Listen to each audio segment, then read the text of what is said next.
Hi there, welcome back. How are you today? How are you feeling? So, let us know in the comments what videos you love the most, what you've gained from the videos. Is there anything stirring within yet? Any awakenings happening for you? So, in this beautiful video, I wanted to address another comment slash question that someone left for me this week. So this one is for JT, and her comment was surrounding the fear of success, because I did a video where we talked about the fear of failure and how oftentimes the fear of failure comes from our childhood, and we are reprimanded so much in our childhood, for making mistakes, that we're so afraid of making mistakes. But what happens when we're looking at the opposite, the fear of success? And for many of us, the fear of success is the fear of the unknown. It's unfamiliar. It's uncharted territory for many of us. What I've been guided to share today with the fear of success is to ask you, what is success? What does success mean to you? What is it to be successful? I'm going to give you a minute to think about it. Let me know in the comments. There's no right or wrong answer here. We all come from very different experiences. And so what may be success to one person may not be success to another person. When I first heard that comment slash question, I can't remember if it was a question now. I think it was more a comment of, please, can you elaborate more on the fear of success? Because I didn't touch on it in the last video where we talked about the fear of failure. So I felt with that comment that for many people, success means wealth. Somehow success is equal to financial gain. Success to many people might equal a specific number, maybe $1 million, maybe $2 million, maybe $5 million, maybe $1 billion.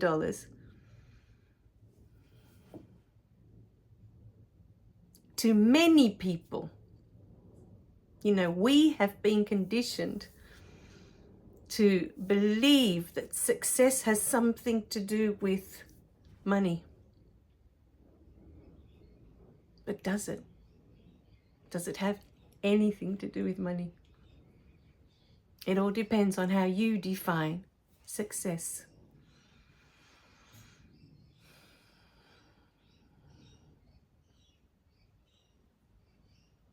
So, fear of success can be many things. One is that if you were to come into a huge amount of money, let's call it, I'm trying to think of a number that would be a good number for everybody. Let's say $50 million, right? That's a lot of money. So say you become successful and all of a sudden you have $50 million in your bank account. How does that feel within you to even imagine that you have $50 million in your bank account? How do you feel inside? Is it scary? Do you feel comfortable with the thought? Oh, I'd love to. How do you really feel inside? Because these videos are for you to be honest with yourself.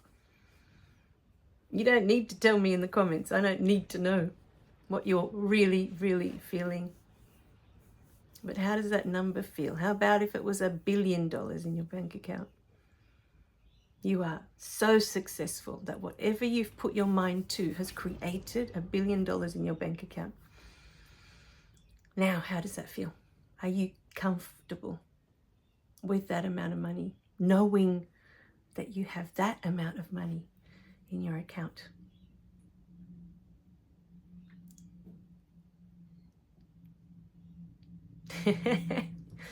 You know, to be honest, for me, I don't think I would be. For me, it's too much.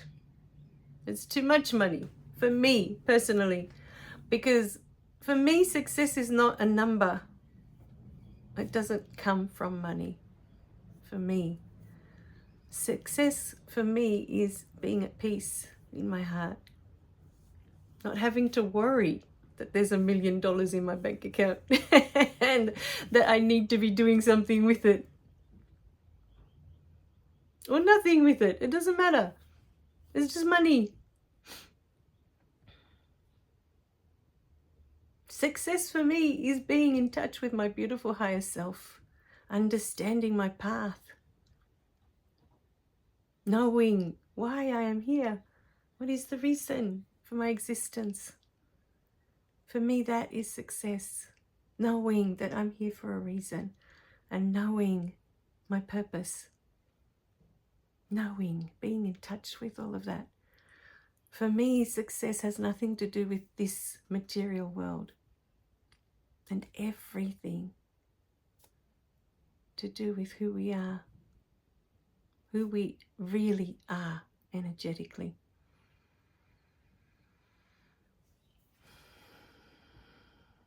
Many times, just as we were punished so often in childhood for making mistakes, in our childhood we were also conditioned to not stand out, to be small, to fit in. Don't shine too bright. And all of that conditioning is what makes us uncomfortable with success. Especially in my case. So you get an idea of how it works sometimes. In my case, all through school, I always did really well. I was really good at sitting tests. I knew how to ace them. I was really good. So my parents thought, that I was some kind of genius. To them, I was, because neither of them finished school. They couldn't afford to because of their backgrounds. But for me, before I even started kindergarten, I was already reading books. And my parents didn't know the language, so I didn't learn how to read from them. I don't know how I was reading books before school. I don't know. I just know that they told me that I was already reading before I started school. Somehow, I knew how. I had learnt. I don't know how, okay? But then all through school, I found school very easy because I was so fascinated with learning. I wanted to learn everything about this world, how everything works. And what happened? Because I was so good at school, and I was so good at doing exams and taking tests at school, I knew how to do really well at all of that. I knew how to work it out. I was always used as a comparison with my sister, with my cousins. I found out later in life that one of my cousins told my husband, because she was ducks. And he said it like that, because she was ducks. And as soon as he said that, I felt his resentment, my cousin's resentment. And I thought, well, hang on a minute, how do you know I was ducks? How do you know anything about my schooling? You're just my cousin. And I know I used to see them every weekend. And, we'd always get together with cousins. But for him to say that with so much resentment the way he did, I realized, well, hang on a minute, it's not just in my house that I'm being used as the measuring stick, if you like, but also with my cousins. My aunts were using me as the example for them, and I grew up listening to my mum constantly tell my sister, why can't you be more like your sister? Look at how well she does at school. Look at how much she reads. Look at how dedicated she is to her studies. All of that. And what happened with time was that because I was always used as the example, I diminished my light. I didn't want my light to shine. I didn't want it to be too bright because it made other people feel bad. I wasn't fascinated with learning and all the stuff from school and being good at school to hurt anyone else. It was just what I came to experience. I realize that now. It was just who I was. I was the kid that during lunchtimes at school wasn't outside playing with friends. I was in the library reading because I wanted to know more about this world. And at the time, we didn't have internet. We didn't have Google. We only had books. And our teachers, they were the only ones that could teach me anything. So I was constantly reading books. I think before I even started high school, my parents had already bought me the full World Book Encyclopedia and the full Britannica set, so that I could have all the information at my fingertips. All the knowledge of whatever it is that I wanted to know was all there in those encyclopedias. I think I had those by the age of 10. So I knew what it was like to shine so bright that it made others feel bad because they weren't like me and they had no interest to do the things that I was doing. They weren't interested in any of that. They didn't care about school and books and reading. My sister hated reading. The amount of times my mum would get frustrated with her because they'd be trying to read something really simple and my sister would read the first 2 letters and make up the word because she couldn't be bothered reading it. And my mum would, So I know what that's like. So for you, your fear of success, you need to go back and have a look at what was going on. If you feel that you have a fear of success within you, was there something special about you when you were young? You were too bright in some way. Your light was too bright. And it made others feel bad. Maybe you were beautiful. There's children that are absolutely so beautiful, the way they look, that even that is enough for other children to be jealous and upset that they don't look the same. They don't look as beautiful as that person. And that's a simple thing. How you look, you don't have any control over that. If you're beautiful, it's not your fault. How you look. And yet that sometimes is enough to trigger others and upset them. Because they can't change the way they look unless they go and have surgery. There's many, many different ways that we may have been, what's it called? When you stand out. And you don't mean to, but somehow you do. You stand out somehow. Either through something that you're really good at, say dancing, say music. You really stand out. You're amazing at it. And you're so good that you're the one that they measure everyone else up to. You. And it makes everyone else feel bad and inadequate. That they're not you. Sometimes it comes from that. Sometimes it comes because you were the one that had the sibling that was the star. That was amazing, that knew how to do everything, was brilliant at everything, and you were always in their shadow. So it's scary. Being in the shadow is comfortable. Oh, I know how to do that. I can do that all day. I can stay in the shadow forever. I don't have to do anything.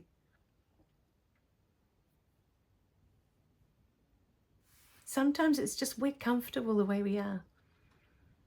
And to be successful means that we have to push way, way out of our comfort zone to reach wherever it is that we want to go. Whether it is a number, you're after in your bank account, whether it is a certain goal. You know what? I just want to be at peace at the end of the day. That, to me, is success. I don't want my mind wandering all over the place in chaos.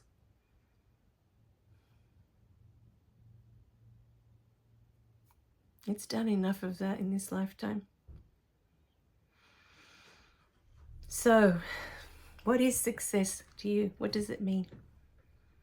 And go through, have a look at your childhood. Were you the one in the shadows, always being compared to others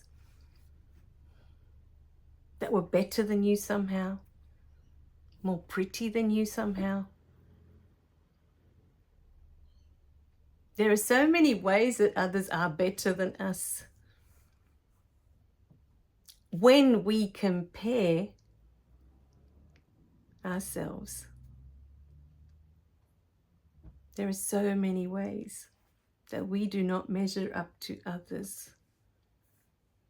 And when I wrote, I think it was in Your Past is a Gift, in that one, when I wrote, and at that time I felt so sorry for my sister, because I just sat when I was writing that chapter imagining what it must feel like for a parent to be constantly telling you, why aren't you more like your sister? Why aren't you more like your brother? What are they saying? What is the message? That you're not good enough as you are. You're not good enough because you're not that. You're this.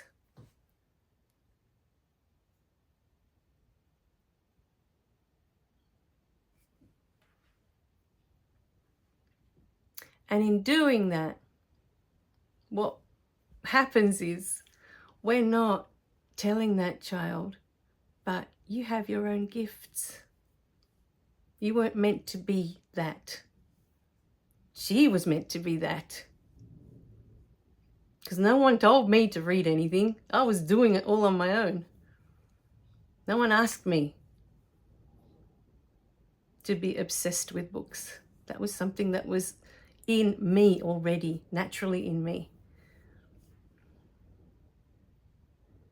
But what you are telling the other child is that they're not good enough because they're not the same. And it makes them feel that they are less. Instead of sitting with that child and seeing what lights them up. Because every child has something, has a gift, has a talent within, something that they came to share with the world.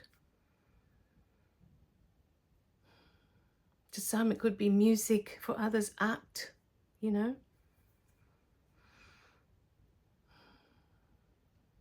But you could spend your whole life missing that because no one sat with you to cultivate those beautiful gifts. You don't even know they're there. You've been too busy looking at, well, I'm not that. I am already less than. Success comes when you know you're enough. That is success. Knowing that you are not less than anyone else. Knowing that you are not more than anyone else. You are you. And that is enough. More than enough. And in that moment that you accept yourself fully, is that you can share yourself and your talents with others. Because how can you be successful when you're trying to share your talents? All the while you have this energy that you are less than. I am less than because I wasn't my sister. I am less than because I wasn't my brother. I am less than because I wasn't my father. I am less than because I wasn't my mother. This is the energy that comes out when you don't love who you are, when you don't love all of who you are, and you realize the beautiful gifts that you came to share with the world. that only you can bring to the world. Only you.